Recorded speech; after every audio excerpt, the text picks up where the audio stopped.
Welcome, everybody, to Why Are You an Entrepreneur? The Trials and Triumphs. I'm Maureen Edwards, the founder of 8 Simple Steps and the one who has created this series that is now once a month. For all of those people who are tuning in and know the drill, welcome back. And for those of you who are tuning in for the very first time and don't know what this is all about, this is where I bring you rock star entrepreneurs who join us to share their story about why they have started this very complicated path of entrepreneurship, giving you some words of wisdom, sharing some inspiration, some best practices. So if you are on this journey, you know you are not alone. It is difficult, but not impossible. There are people out there that are walking it with you, and we are here to help. So tonight's not any exception. I am here with the amazing rock star entrepreneur, Carla Bryant. She is the owner and artisan jewelry connoisseur of CJ's Jewelry Creations. Welcome, Carla. Hi, Maureen. Thank you so much for having me. I am just thrilled to be here, and I can't wait to find out what we're going to talk about. We're going to talk all about you. Well, my favorite subject. What can I say? No, I'm just kidding. Favorite subject too. Yeah. So I always start out with why are you an entrepreneur? Because this is not for the faint of heart. It's always something that everybody thinks is so sexy. I want to go in and I want to own my own business and I want to leave corporate America, take control of my destiny, and I'm going to jump right in. But I think we all know once we get here, it is not easy. So why are you even doing this? Since I was probably 5 years old, I can remember always wanting to create something. The first thing that I remember that I created was an ashtray for my mother, who was a smoker. I wasn't a fan of it back then, and I'm still not a fan of it, but that is what that was her generation, so we accepted it. I picked up a shell of a crab off of a beach in California, and I turned it into an ashtray for her. Now, I have a feeling if she had actually used it as an ashtray, it probably would have burnt up, but she didn't. But she kept it for a long time because it was special to her. And I mean, that's the first thing I remember creating. And since then, I've delved into spinning and weaving and crocheting, knitting, tatting, leather work. I've done almost any craft, just stained glass craft you can think of. But I was working as an occupational therapist before I became an entrepreneur, and I had a student who needed to work on her fine motor skills, and she looked at me and I said, well, what do you want to do? And she said, can we make a ring? I said, okay, I don't know how, but show me. And so she did. She told me what I needed. I went and bought it. I found in Little Alamogordo, New Mexico, I found this gorgeous bead store, and I was hooked from then on. The colors of the beads were awesome, and so just from then I just kept making things. And after a while your closet gets full, so I started selling the stuff that I made. I segued from beadwork into silversmithing, and am now working also on the skills for goldsmithing as well. So I dabble in a little bit of gold now, and but mainly I work in silver. I've always had this thing where I needed to make something. And my husband would say, no, you have to take care of the kids first. And I'm like, well, okay, but then after that, I'm going to make something. And he's always laughed at me, but that's just part of who I am. And if I don't have that ability to create something, I don't know what to do with myself. So that's the entrepreneur in you, though, because we're builders, we're creators. Yeah. But you took your passion of creating something and now you're turning it into a business. But what I love about this is you didn't even know how to make jewelry. Something happened where somebody else really taught you and you took to it. It wasn't even something that you ever did before. I love that. I didn't know that about you. Oh, well, it is. I don't know. I mean, it just seemed so much like me.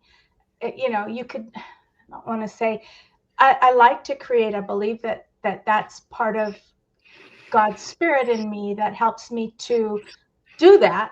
That puts the ideas in my head, and sometimes I get a piece of a rock. I call them rocks, but a faceted stone or a cabochon, which is a flat back curved stone. And the stone just says, make this. I mean, it doesn't really, but it feels like it to me. I just kind of I put it on the paper and start designing around it. And God's creativity flows through me. And it's really, really, it's fun. I enjoy it. So now doing something that can be somewhat of a hobby and you love it, and then you can make money at it at, a craft show, or you meet friends and you show them these beautiful designs, is very different than all of a sudden saying, you know what, I'm going to go full force into running a business. So can you tell me kind of how that transitioned into, one which is very different into another where I got a lot to maneuver here as an entrepreneur and a business owner? Initially, I was proving my mother wrong. I had been told, I know that's terrible. I had been told all my life, that's not your thing. You're not a businessman. You're not a businesswoman. Numbers aren't your thing. I mean, I'm really good at math. I don't know why she would tell me that, but I don't know my right from my left. I mean, I don't know. I had issues. I guess I had things that were challenging for me when I was growing up. And she always saw me as being a creative and not as being able to be a hardline businesswoman. And I always wanted to take whatever, in high school, I was selling macrame and leather to friends and family. I always wanted to do that, but I was always told that you don't have those skills, that's not an innate part of you. So I just I went and got my degree as an occupational therapist, started working, and kept trying to be the entrepreneur and on the side, and found that you don't really have time to be full-time entrepreneur and full-time day job. It's not for the faint. It's not for the faint of heart. It's challenging to do both. So always one would slip. And since I've retired from occupational therapy, I've been able to really focus on that entrepreneurial journey and have made so many strides thanks to you and some of my other SCORE mentors and stuff. People have really been helpful, and it's amazing that what I always knew in my heart was I can learn to be a business person. I can, the creation, yeah, you can learn to create, but if you don't, I don't know, there's just, design is just something that comes from the heart. So I just knew I can do this, but nobody but me believed me. So now I'm proving to myself I can do this, and it's awesome. I think this is so awesome, Carla, because you're saying something that's really important. If you're a creative, you're a creative. Nobody can give you creativity. Right. Like, that's in you. Nobody can teach you that. But people can teach you how to do social media. People can teach you how to do accounting. And if you can't do it, you can hire people to help you with that. But I've seen your confidence just soar. Things that you couldn't do, things that felt overwhelming. You are proving to yourself and to anybody who told you, you don't have it in you to do that. Oh my gosh. I hope everybody else who's listening to Carla right now, who has ever been told that's not your forte, you're not going to be able to do that. Yes, you can learn it. But if it isn't your forte and you don't like it, just go, you know what? You're right. I'm handing it over to somebody else, and I'm staying in my zone of genius. Yeah. So but that doesn't mean you can't be a great entrepreneur. I mean, come on. And you're making it happen. You are. I am. And I'm really, it's amazing to me how much of my creativity I can use when I learn from you, Maureen. I've learned how to address my dream client, how to reach the people that I want to reach, that I want to share my creations with.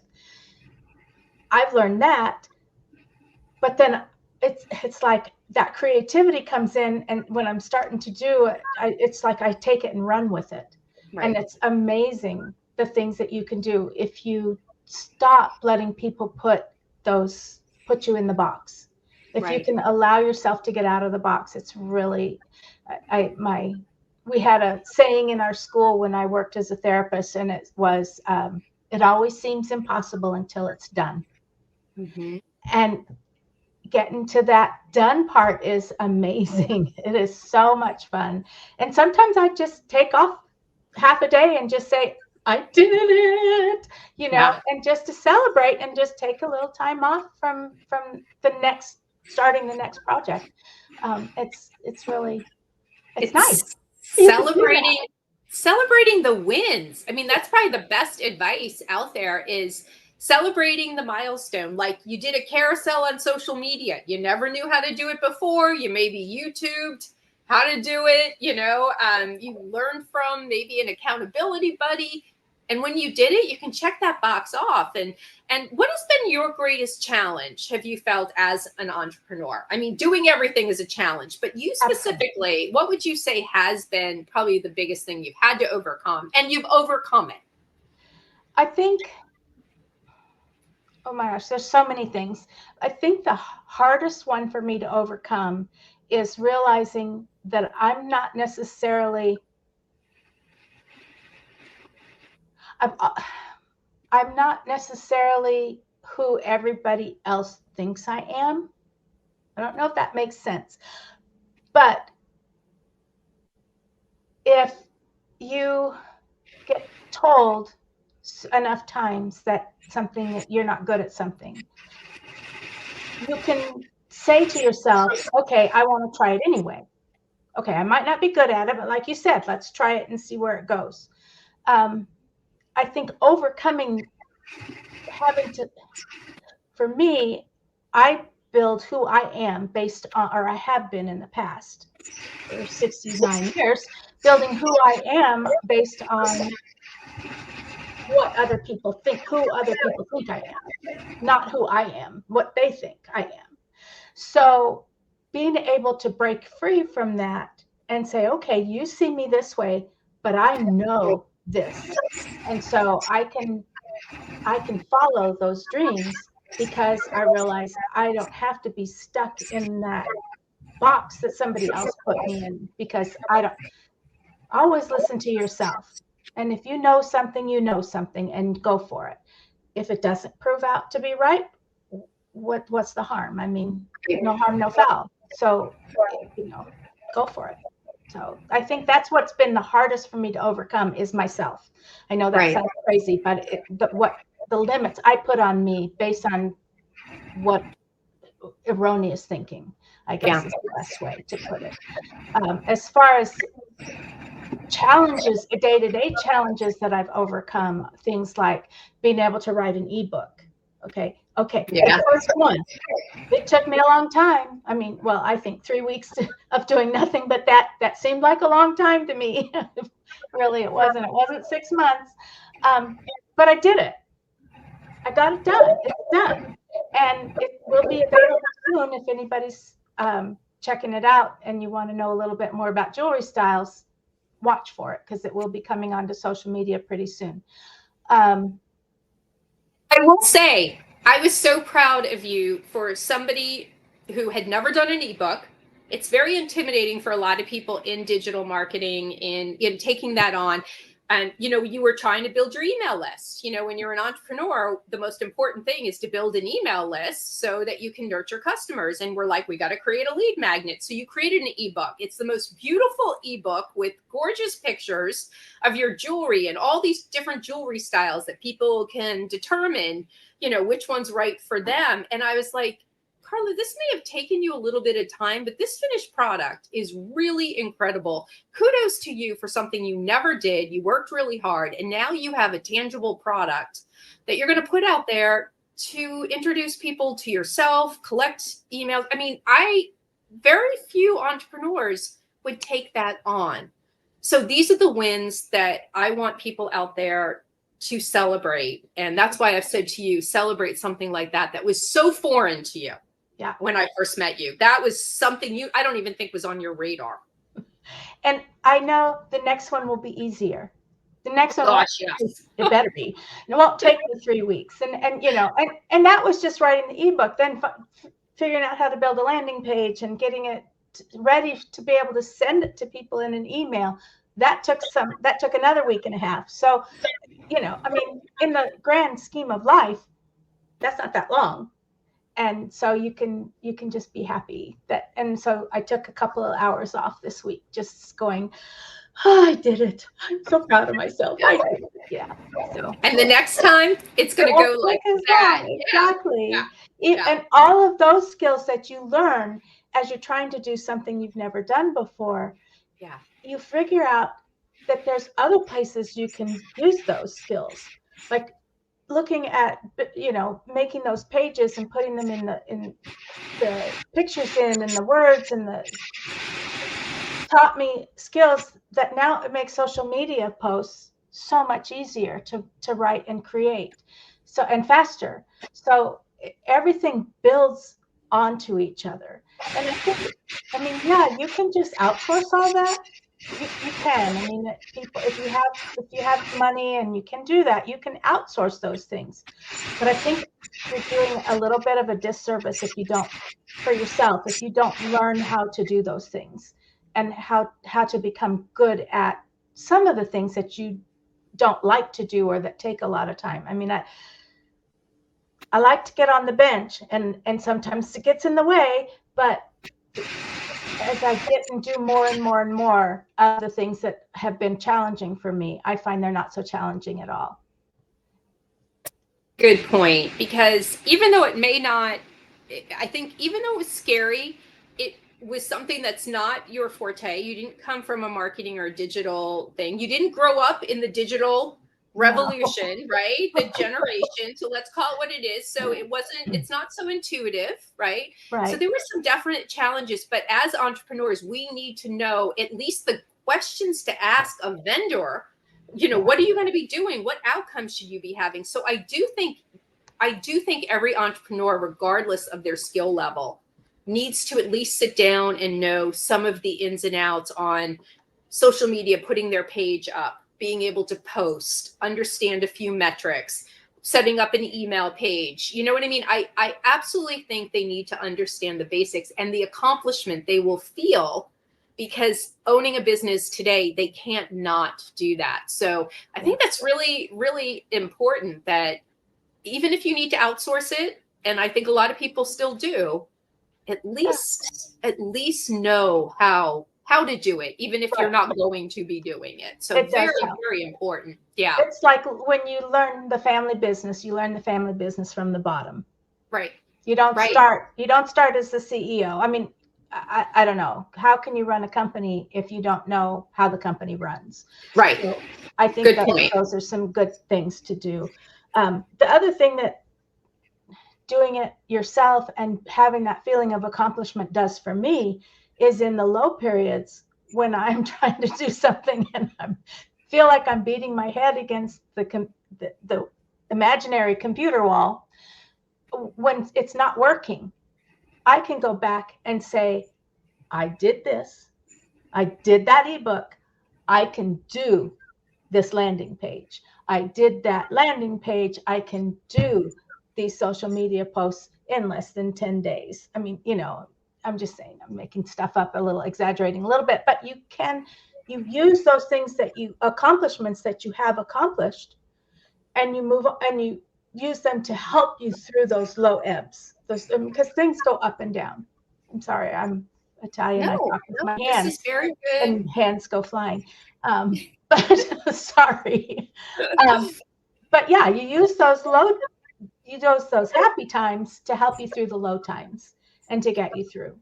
So Lily has joined us and she goes, that is a great point. Social media, it's very important for an entrepreneur to know, even if you choose to outsource it. I totally agree with that.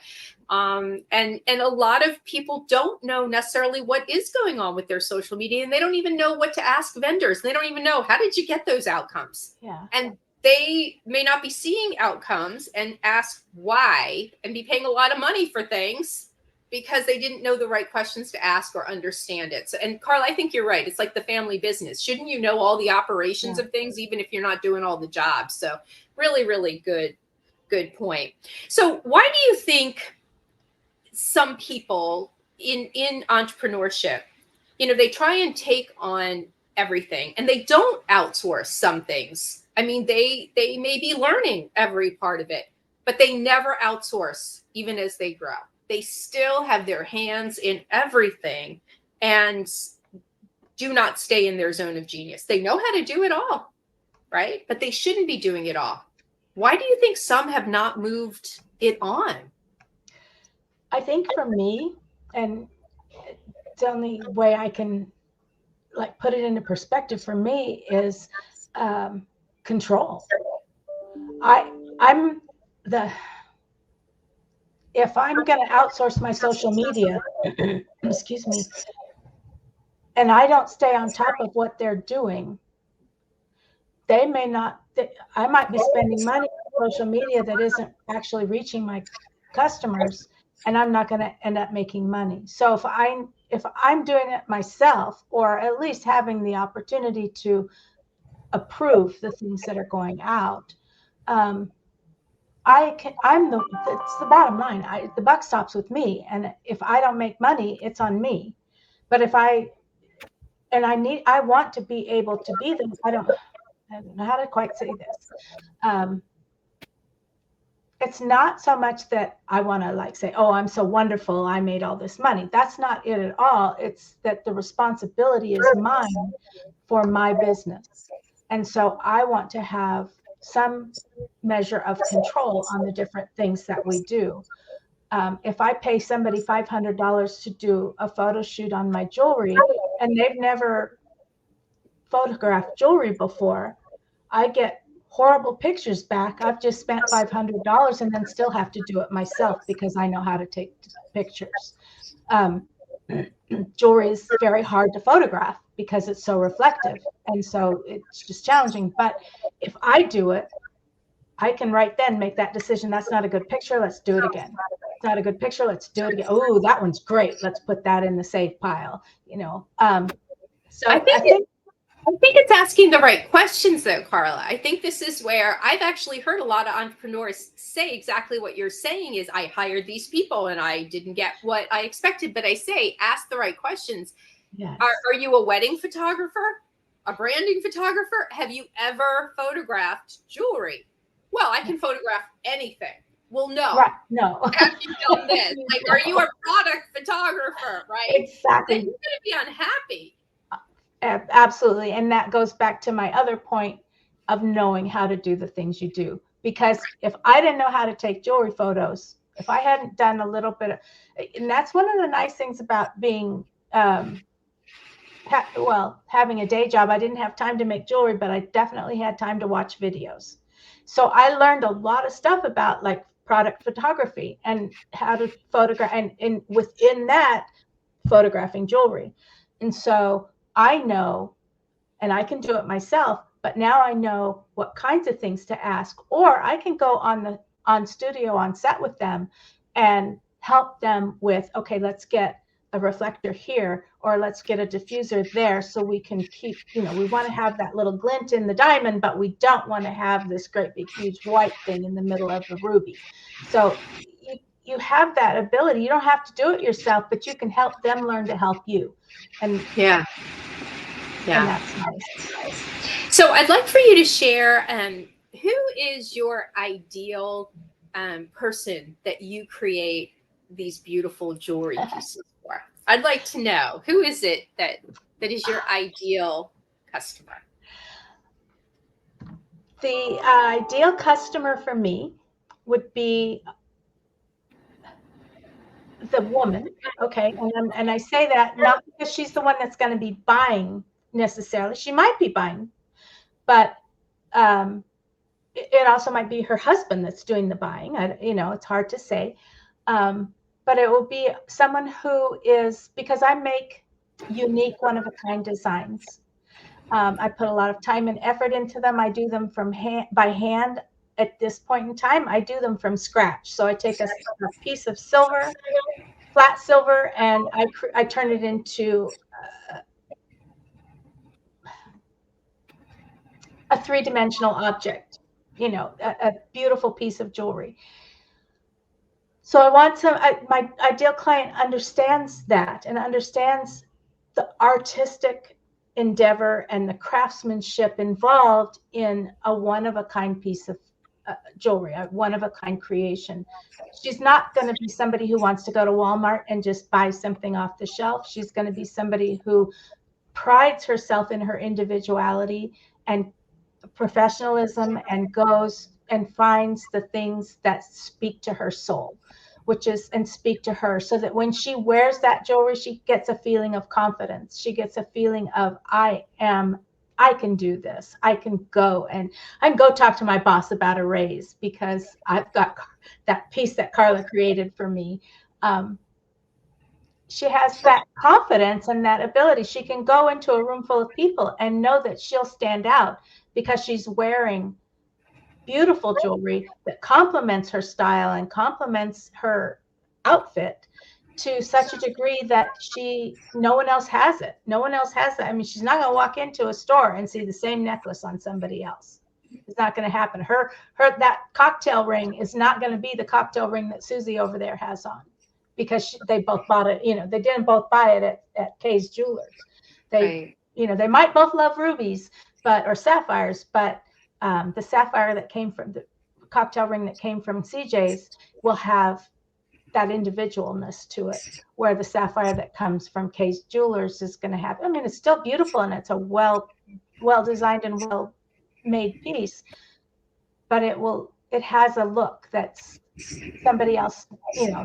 There's 3 or 4 of these hanging around this town, and not one of a kind. So that those people that appreciate that one of a kind, appreciate the craftsmanship that goes into the making of the jewelry, and want to